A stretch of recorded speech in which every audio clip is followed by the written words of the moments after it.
Right. First of all, I'm just going to have a look at you from the end of the bed. Okay.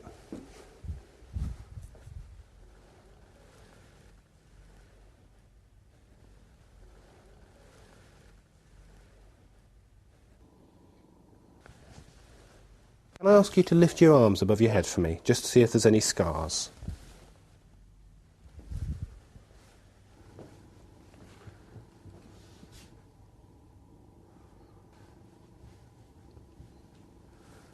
And down.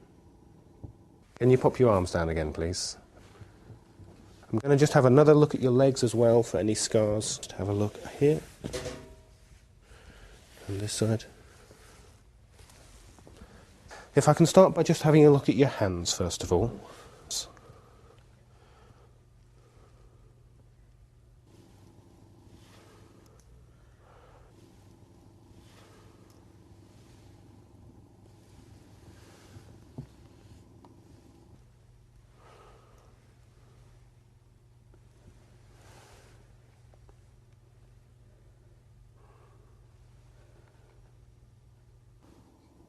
Look at your nails.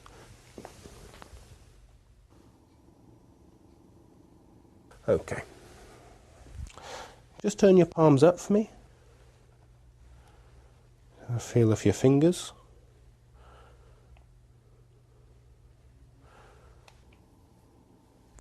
Just going to feel your pulses.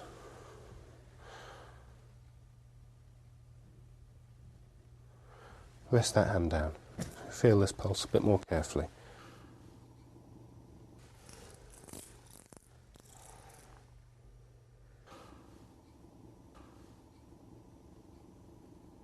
Okay. Do you have any pain in your shoulder? No. Okay, I'm just going to feel your pulse as I lift your arm up. I'm going to do it quite quickly but smoothly, okay? And down. Okay. I'm going to have a look at your neck now. I'm going to feel the pulses in your neck. Just going to feel some gentle pressure.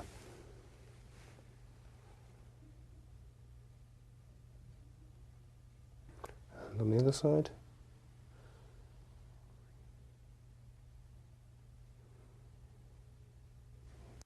And if I can ask you to turn your chin over to the left and then relax your neck as much as you can. Any pain in your tummy at all? No. I'm going to rest gently on your belly.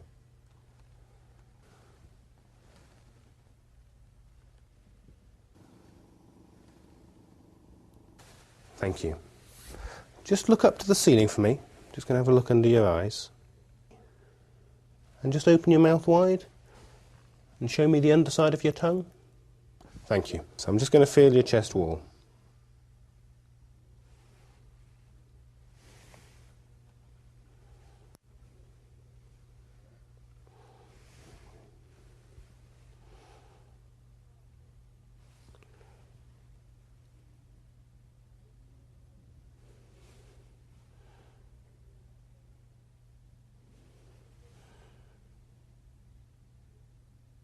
Okay.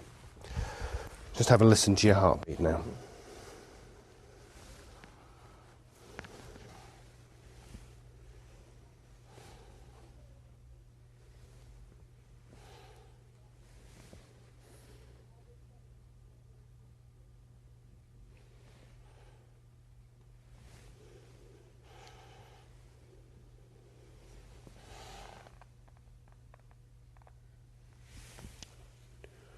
Just lift up your arm for me.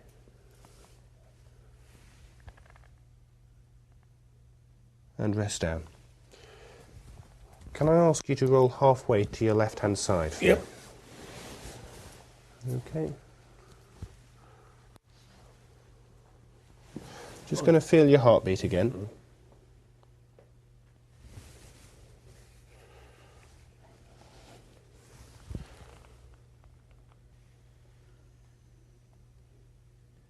And come back.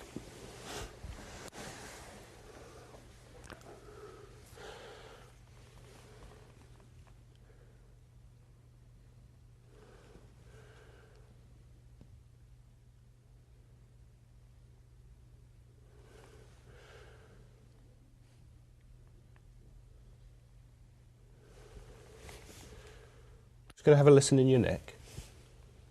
If I can ask you to hold your breathing. And away. And on this side. And again, hold your breathing. And away. What I'd like to do now is just ask you to sit forward and have a listen again. Can you manage? Yeah. How's your back there? Not too bad, actually. Just going to have a listen here. Tom, can you take a deep breath all the way in, all the way out, right out, hold it at the bottom. And breathe back normally. Just going to have a listen to the back of your chest, if I may, as well. So, just have a listen to the lungs. Take a deep breath in and out, and again, and out. That's nice and clear. Thank you. I'm just going to have a look at your legs. Mm-hmm. Just going to apply some gentle pressure. That's not tender, is it? Okay, 1, 2, 3, 4, 5. Thank you very much, Tom. I'm finished there. Right. Bye-bye. Thank you.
Thank you.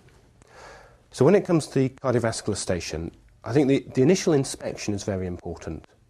Always look very carefully for scars, the coronary artery bypass scars in the lower limbs, but also scars, for example, mitral valve surgery. The scars can actually be quite far round posteriorly, so you need to lift the arms up and look very carefully for scars. When it comes to the actual examination, do take the time over looking at the peripheries, look at the hands, the fingers, because very often the diagnosis in the cardiology station is going to be hugely supported by the peripheral findings, abnormalities of pulse character, JVP patterns.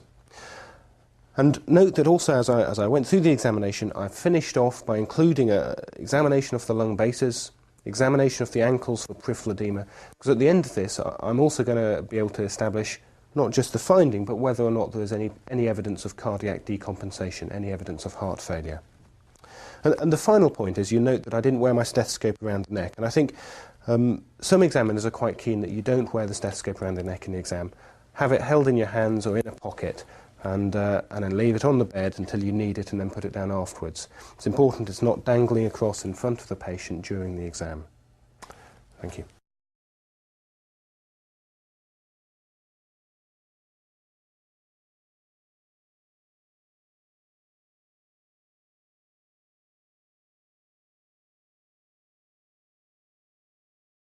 To complete the examination, I would like to see this gentleman's blood pressure, along with the temperature chart and urinalysis.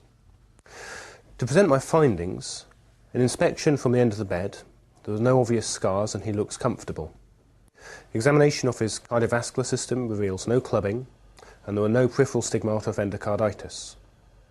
His pulse character was of low volume and an examination of his neck, his venous pressure was not elevated. His apex beat was palpable in the fifth intercostal space, but displaced laterally to the anterior axillary line. and it was heaving in nature. On auscultation of his heart sounds, first and second heart sounds were clear. He does have a murmur which is ejection systolic in nature, loudest at the aortic region, and it irradiates up to the neck. Examination of his lungs revealed clear lung bases, but he does have evidence of peripheral edema in his legs. To summarise these findings, this gentleman has the murmur of aortic stenosis, and he does have a mild degree of right-sided cardiac failure present.